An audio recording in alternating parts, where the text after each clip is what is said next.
You guys obviously got Anthony, after the spring, got him in late. What did you see when you watched him? Obviously, kind of a redshirt year last year at Oregon, but what did you see from him, and what have you seen since he's come here that you like about using him in that position, that will position, where he'll kind of be moved around a lot? He's physical. That's the one thing we did see, and he's versatile. So, at his high school in Las Vegas, he played tight end, and then he also was like a rush end defensive guy. So we were able to see his athleticism in space, catching the ball. So, he's just a natural athlete.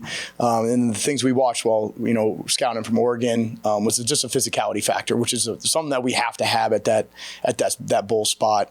Now he's going to play a bunch of different spots as well, very similar to how we used zero a year ago. So you'll see some similarities there. But he's just more physically gifted and just a mindset. He's just got an attack mindset that you love.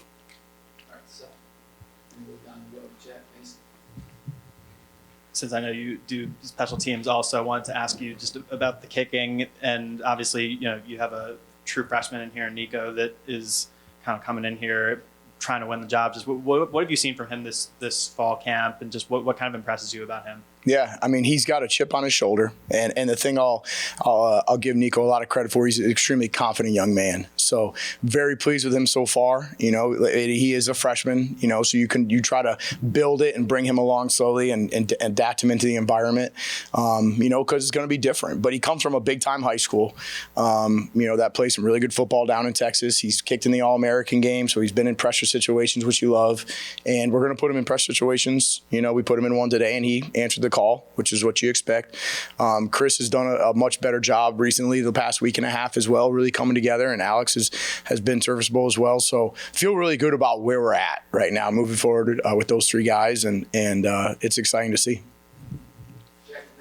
I imagine a lot of opponents will have Jalen Lucas towards the top of their scouting report. Just how does that impact you as a special teams coach, kind of with that in mind, like knowing that you still want to be able to highlight him, but it's going to be obviously a big focus for opponents? Yeah, for sure. Even last year we tried to manufacture ways towards the end of the season to get him the ball, just because teams are going to kick away. We have to expect teams to do different things and try to, manipulate him not touching the ball, right? Well, we have to be creative on our side and make sure we're using him at the right times, the right moments.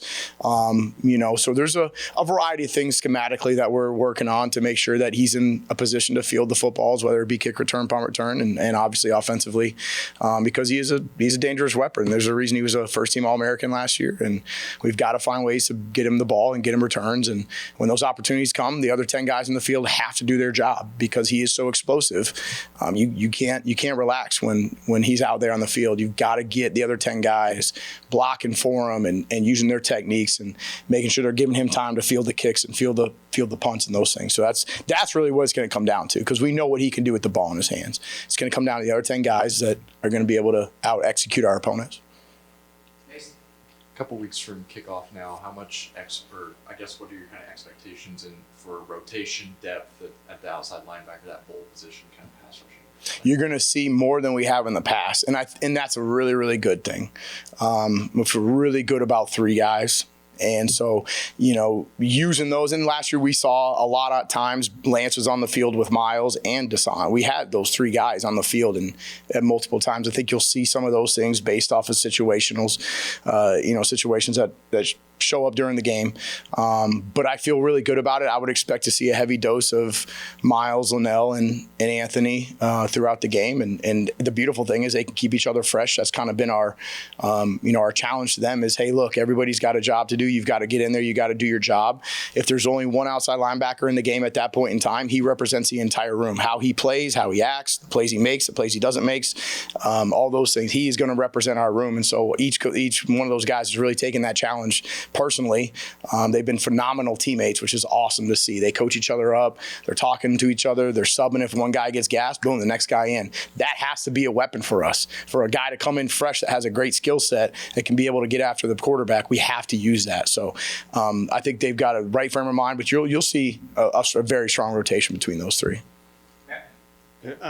Linnell's a guy I know you guys as a staff recruited out of high school, brought him in. Just from what we've seen, it looked like he's just kind of a natural pass rusher, got a good first step. What have you seen? How much can he help you in that area? And then kind of along with that, I know you don't coach DNs, but how much is having Andre on the other side where they can work in tandem, make it just easier to kind of get a pass rush without having to try to manufacture it yourself. Yeah, I mean, it's critical. And I'll tell you, even, you do have Dre on the other side, but you got a guy like Philip Leedy, LD Cox, big bodies that are athletic. They're going to take multiple guys to block too. So it's not just the ends, in my opinion. It's all four of those core four working together. And then you got a guy like Aaron Kasey that's explosive that could possibly pressure. JMF can possibly pressure. You start bringing Noah off the edge. Like, there's a lot of things that, to our advantage that offenses have to worry about. So, getting those guys in the right place in the right time are obviously critical. For Linnell, the thing I'll give him credit for is the way he attacked the summer. He changed his body. He came in here. He attacked his body. He's down weight, but up in muscle mass, and so he's very lean right now. He's very explosive. You mentioned the first step. His first step is as good as anybody on our team that's going to try to rush the passer. And so we're really excited about him. But again, for us, it's getting the favorable matchups. Dre on one end, him on the other, Anthony, Miles somewhere, Philip Leedy. Like, you got a lot of weapons at your disposal to be able to try to dictate some protections and free up some guys with some one-on-ones and those things. So, but like I said, Linnell's credit is due because of the way he attacked the summer, and he just did an unbelievable job. Jeff told me to ask who the starting quarterback is. He told me to ask you specifically. I coach special teams and defense. You've had a lot of experience at kicker the last few years when you think about Logan, obviously when you think about Chuck. Having a wide open competition, guys who maybe been around for a while but never really kicked, competitively at this level, obviously a freshman who comes with a lot of credentials but is young. Just how do you handle that? Where is kind of the status of that? I don't know if you call it a position battle or not. Sure. Where is the status of that? Yeah, I mean, it's definitely a position battle. I mean, you got the three guys that are working for it right now. It is light years ahead where it was 2 weeks ago. I'm very pleased with Nico. Been very pleased with Chris as well. Alex, we're still trying to bring along, but between Chris and Nico, they've really started to separate themselves a little bit, for sure. But they're doing a great job. We have taken out the PAT field goal period in practice, and now we just call it out. And that's the best way you can simulate and put those guys in pressure situations. And I've alluded to this in the past. We had to do this with James Evans. We had to literally try to put James in an environment where he is jogging off the sideline, getting lined up, seeing the pump. We just did this 2 years ago. So it is a very similar process. Now, obviously, we got points on the line. And that's absolutely critical. So, getting those guys comfortable with certain landmarks, distances, trying to be consistent with them, and make sure that they feel comfortable, their legs are healthy. Because Chris is also, he's doing our kickoffs, and so he's doing a lot of stuff. Alex is backup punter. He's doing a lot of stuff. So really trying to bring Nico along slowly. Throwing more at Chris because he is the veteran, in the room, and really trying to challenge him from that standpoint. So I think where we're at right now, I feel really good about it. I think we've got some guys that are definitely capable of getting the job done, really excited about it. We got to continue to put them in those pressure situations and make sure they answer the call when their number's called. All right, Seth, last one. When you talk about the pressure situations that you put them in, what are you able to create in practice in terms of putting kickers in pressure situations? Because there's only so much you can do to kind of replicate the feeling of going out there in front of a packed crowd and kicking in a pressure spot. What are you able to do in practice to kind of replicate that? Yep. So we do 2-minute drill, and instead of needing a touchdown, we need a field goal to win. Coach will say, hey, offense down by 2.